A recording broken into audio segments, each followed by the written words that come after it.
Kali ini aku pakai shampoo Love Nature Shampoo untuk rambut yang berminyak.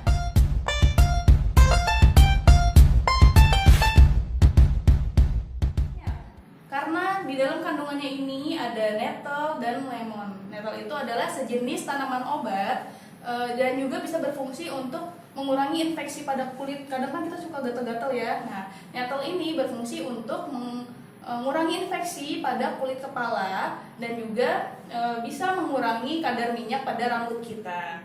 Sedangkan lemonnya ini, nih ya guys, lemonnya ini berfungsi untuk menguatkan akar pada rambut kita dan juga menyerap minyak yang berlebih pada rambut kita.